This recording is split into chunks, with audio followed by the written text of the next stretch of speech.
Uma das formas que Jesus demonstrou seu caráter divino e sua missão como Messias foi através de milagres que foram uma espécie de credenciais suas. Realmente, o propósito das narrativas do Evangelho foi demonstrar que Jesus era muito mais do que um homem.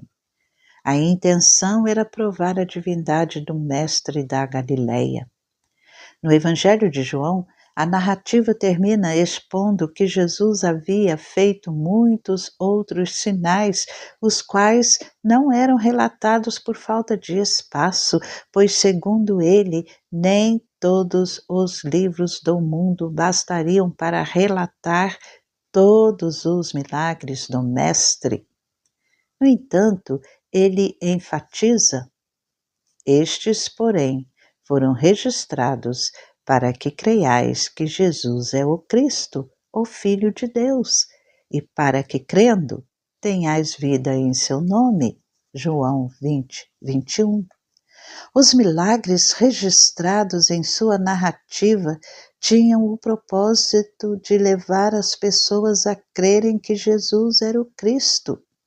Mas não foram apenas os milagres que serviram como credenciais messiânicos para Jesus.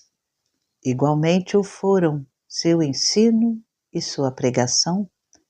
João diz que logo no início de seu ministério, Jesus percorria toda a Galileia, ensinando nas sinagogas, pregando o evangelho do reino e curando toda sorte de doenças e enfermidades entre o povo.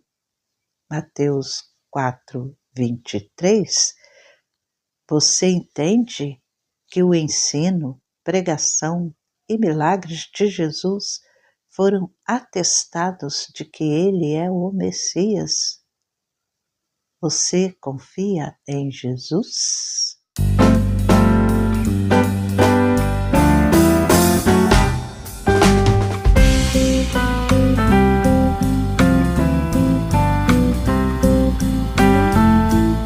Graça e paz do Senhor Jesus. Estou lendo aqui em Mateus, no capítulo 4, a partir do versículo 23, que o evangelista Mateus, ele narra que Jesus percorria toda a Galileia, ensinando nas sinagogas, pregando o evangelho do reino e curando todo tipo de doenças e enfermidades entre o povo. E a sua fama correu por toda a Síria.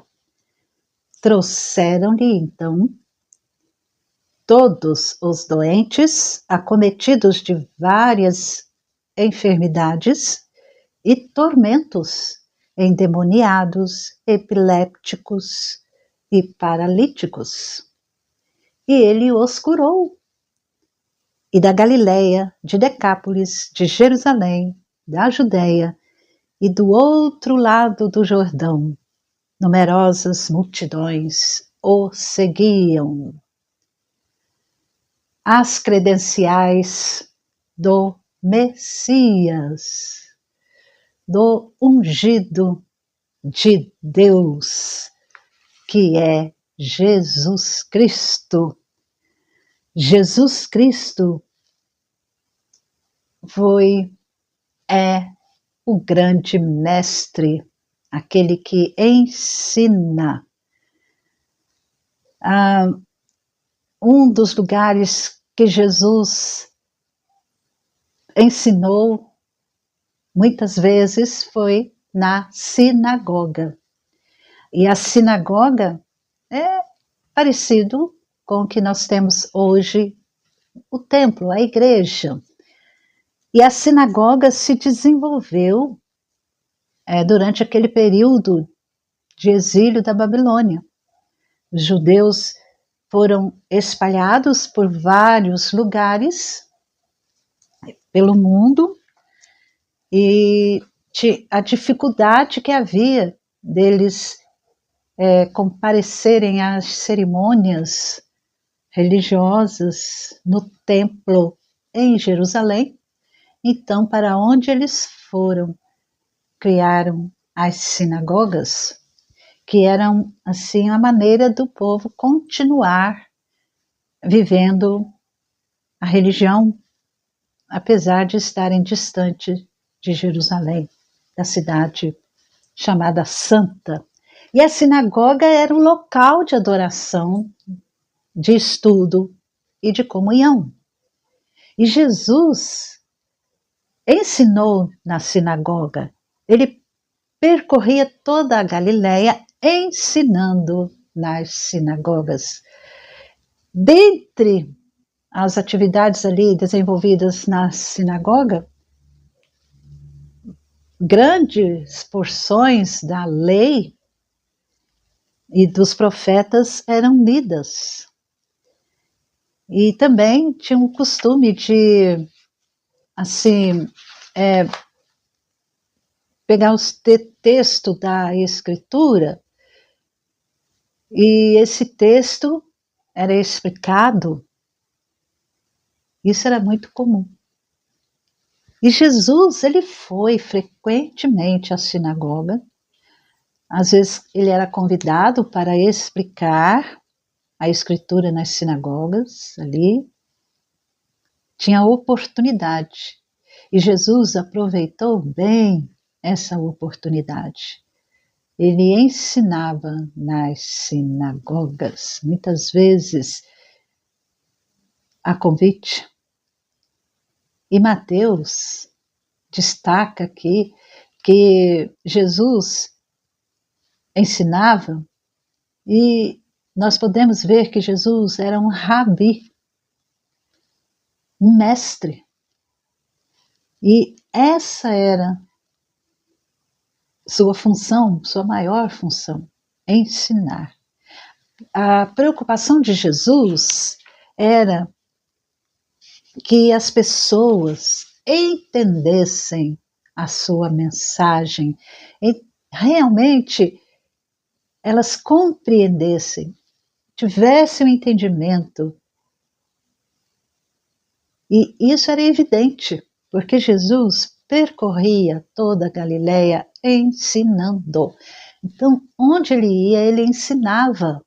E ensinava o quê? Ensinava a mensagem do Evangelho, do Reino. E ele sabia que o ser humano, ele precisa amar a Deus não só de todo o coração, mas também de todo entendimento. É o que ele mesmo diz em Mateus 22, 37. Então Jesus tinha essa preocupação de ensinar o povo a amar a Deus de todo o coração, mas também com entendimento. Jesus era o grande mestre. Por isso Mateus destaca que ele ensinava nas sinagogas, naquele local onde os judeus se reuniam para prestarem um culto a Deus. E também Jesus, o maior dos pregadores, ele não somente se preocupava em ensinar, mas ele tinha também essa urgência, essa preocupação em pregar. Ensinar, nesta palavra ensinar, nós temos a ideia de explicar uma mensagem. Agora, pregar, proclamar, já vai mostrar o ato de anunciar uma mensagem. E, segundo Mateus, Jesus, ele proclamava, pregando o Evangelho do Reino.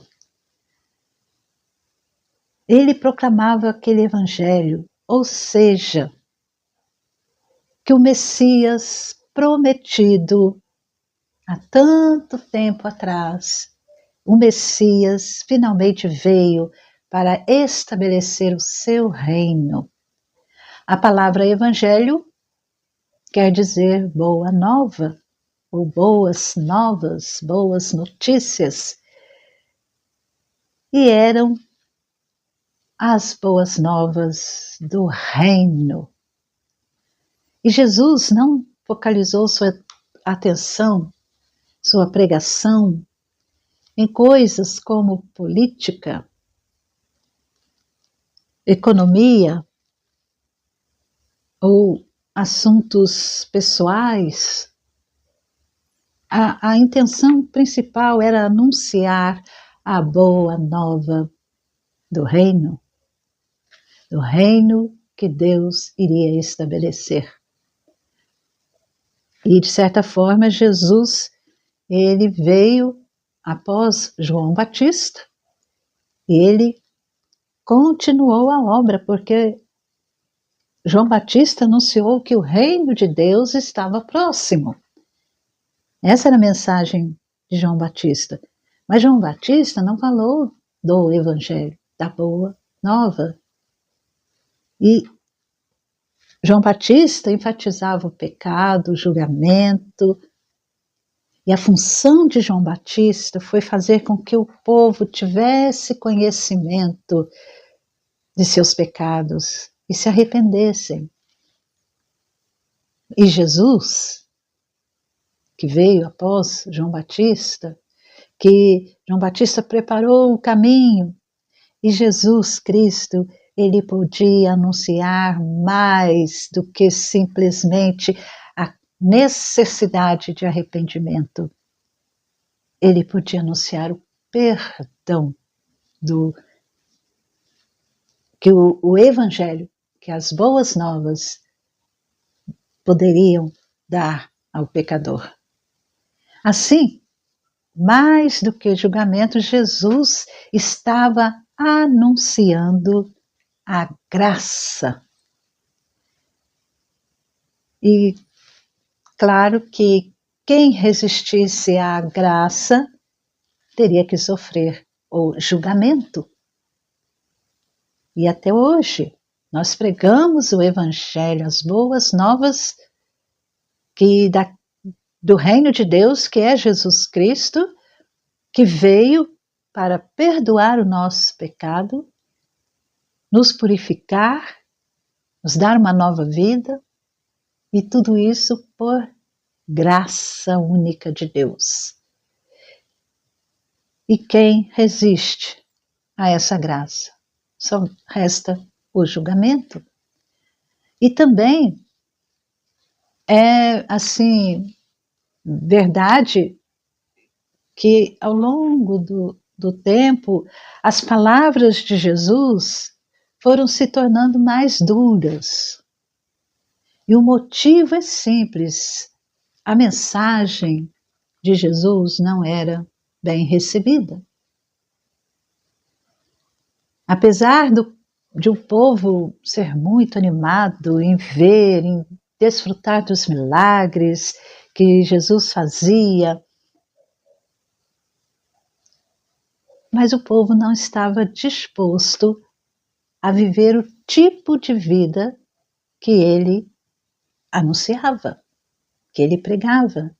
Jesus proclamava as boas novas do reino de Deus. E nesse reino de Deus há todo um viver diferente, que é totalmente contrário ao viver do mundo, desta sociedade, deste sistema. O Evangelho é a boa nova da salvação através de Jesus Cristo. A boa nova de que o reino de Deus, ele está aberto para todo que coloca sua confiança no Rei Jesus. E Jesus é o Rei. O povo sempre esperou um Rei. no tempo passado, quando a gente lê aqui no Antigo Testamento, o livro de Samuel, lá no primeiro livro de Samuel, no capítulo 12, nós vemos que o povo pediu um rei. Queremos um rei. Pediu que Samuel constituísse um rei sobre eles. E Deus assim permitiu. E a partir dali teve reis. Mas esses reis conseguiram, assim, trazer pouca paz, prosperidade, felicidade. Porque eles fizeram muita coisa contrária àquilo que Deus queria. E muitos reis, a grande maioria, trouxeram foi tristeza, tragédia, corrupção. E agora aqui, no tempo de Jesus, Jesus pregando o evangelho do reino, o povo estava sob o domínio do Império Romano. Exatamente por causa da desobediência ao Senhor, que muitos reis foram culpados por isso, por levarem o povo a desobedecerem a Deus. Mas naquele instante havia um rei assentado no trono, que se dizia o rei de Israel. Mas esse rei assentado aqui no trono, no tempo de Jesus, era como um fantoche de Roma. Não era o verdadeiro rei. E de repente surge o rei, o verdadeiro rei, que se apresentou e ofereceu salvação gratuitamente. Jesus Cristo. Ele, o grande ensinador, grande mestre e o maior dos pregadores. E ele pregava, e ele vivia o que ele pregava, e ele era o que ele pregava. E Jesus Cristo também tinha o poder da cura. Muitas são as causas das doenças. Algumas pessoas são doentes como resultado direto do seu pecado. Como alguns cristãos lá em Corinto, como nós lemos em 1 Coríntios 11:31, que eles tinham enfermidades físicas por causa do seu comportamento impróprio na ceia do Senhor. Mas Deus também pode usar as aflições físicas para disciplinar o seu povo. Ananias e Safira perderam as suas vidas porque mentiram ao Senhor, ou mentiram ao Espírito Santo, como nós lemos em Atos 5.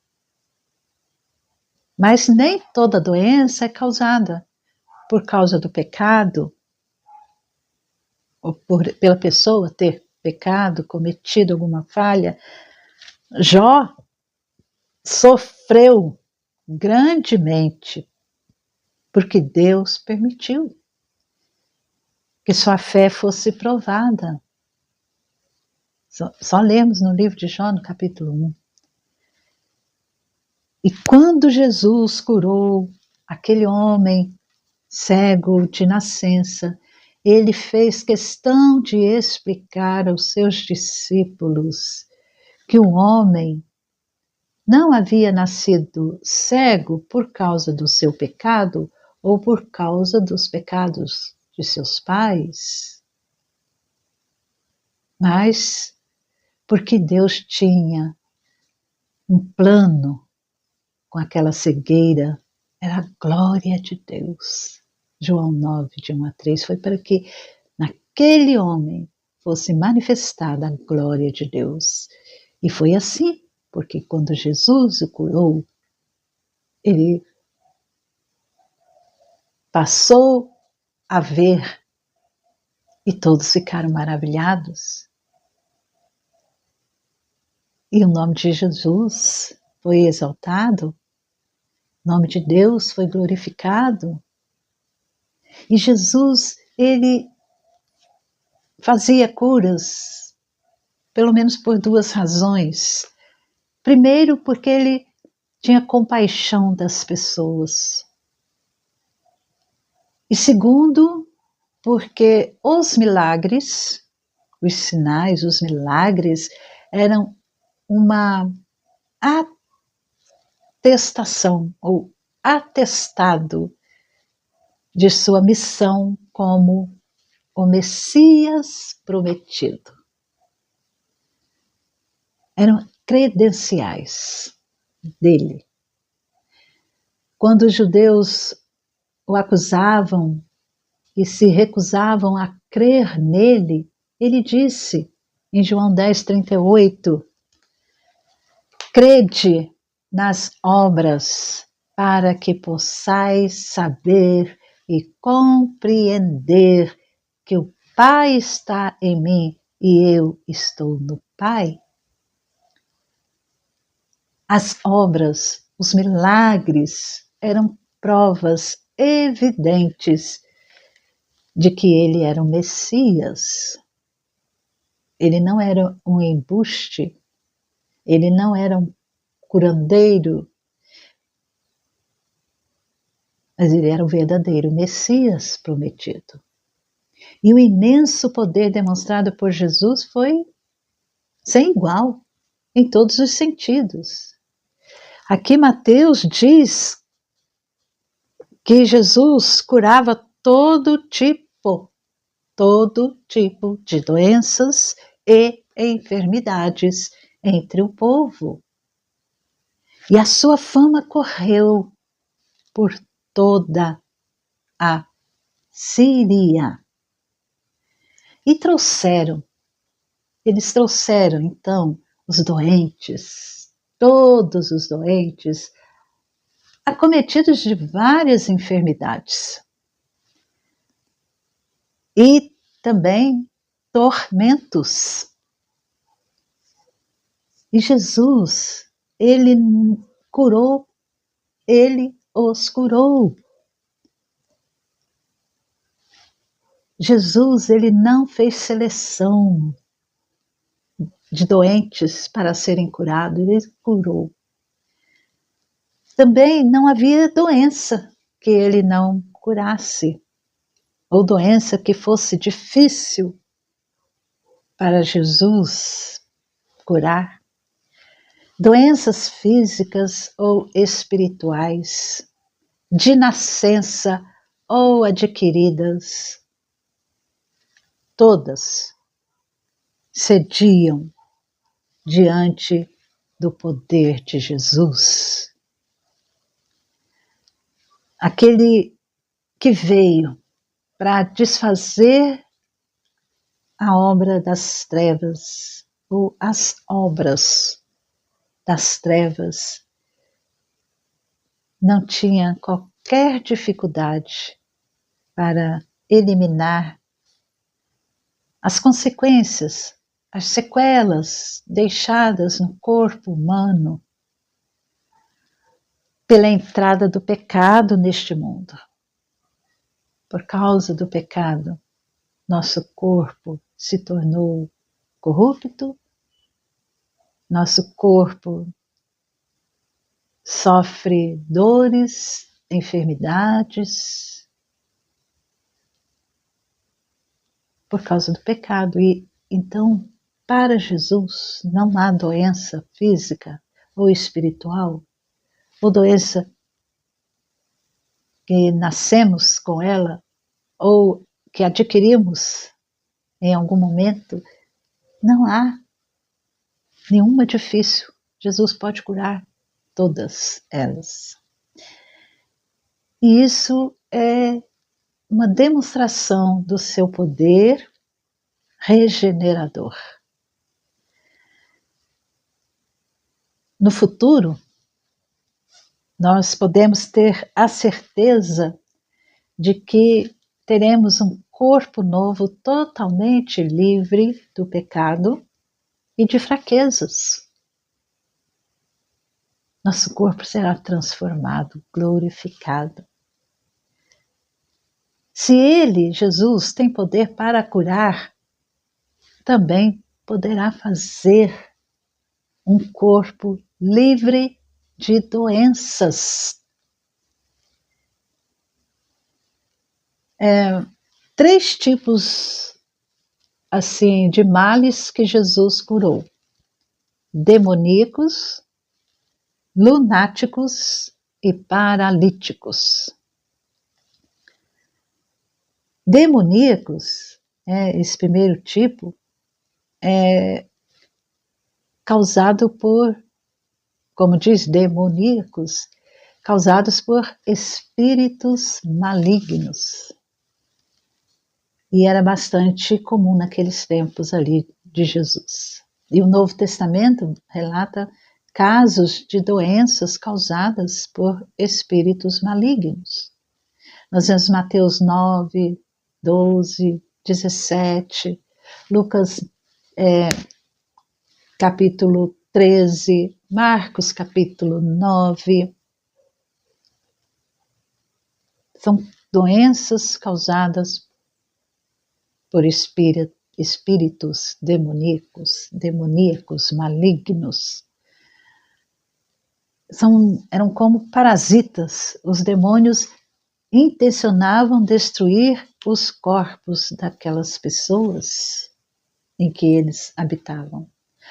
O segundo grupo, lunáticos, eram doentes chamados de lunáticos.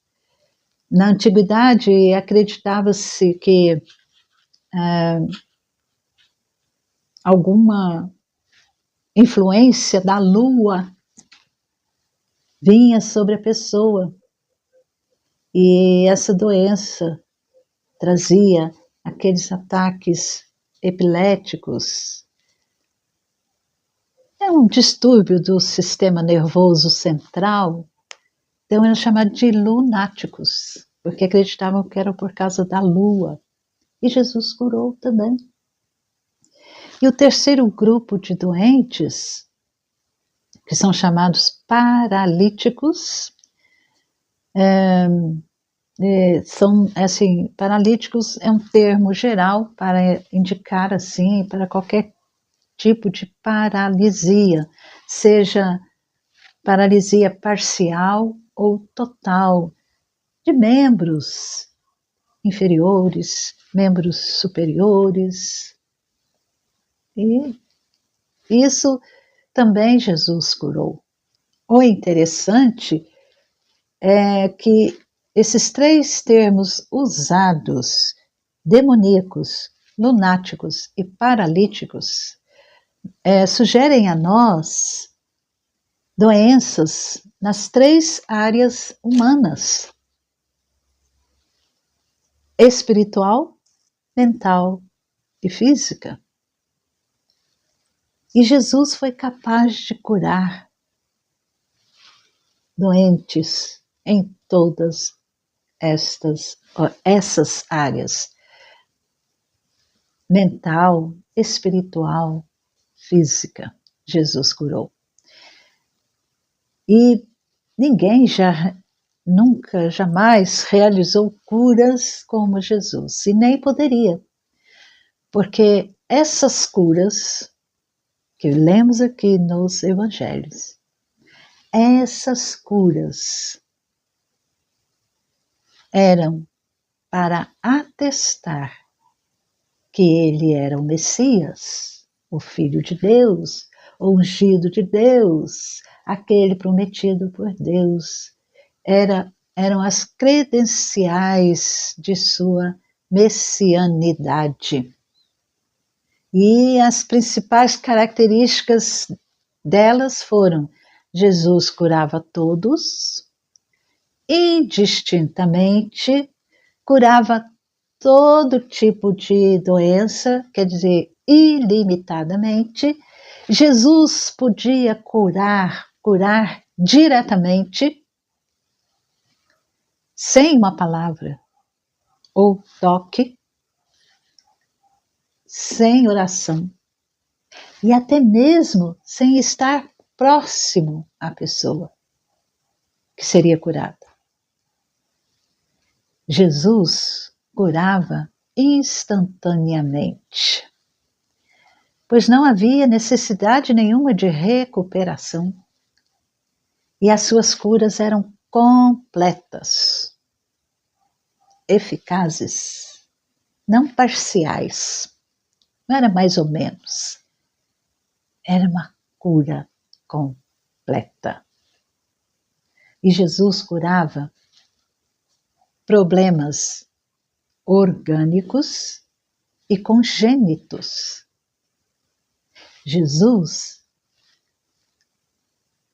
até mesmo ressuscitou pessoas, trouxe pessoas que estavam mortas para a vida.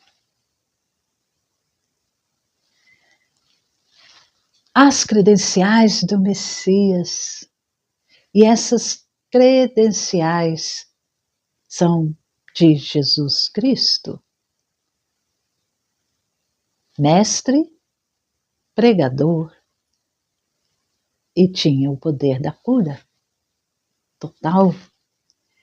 E através desse ensino, do ensino de Jesus, da sua pregação, dos seus milagres, Jesus Cristo demonstrou que ele era credenciado, o credenciado de Deus. Diante de toda a demonstração, o povo não teria razão para recusá-lo, mas mesmo assim o rejeitaram, recusaram a Jesus. Nós podemos esperar uma vida livre de fraquezas, porque o mesmo Jesus que curou todo tipo de doenças, de enfermidades e de tormentos, esse mesmo Jesus, no dia da ressurreição, nos dará um corpo perfeito. Jesus é o verdadeiro Messias. E na época que ele andou, que ele percorria toda a Galileia, ele demonstrou as suas credenciais, ensinando nas sinagogas, pregando o evangelho do reino e curando todo tipo de doenças e enfermidades e tormentos. Ele curava espiritualmente, curava a mente das pessoas e curava o físico. E hoje ele faz isso também, porque ele é o Messias, o credenciado.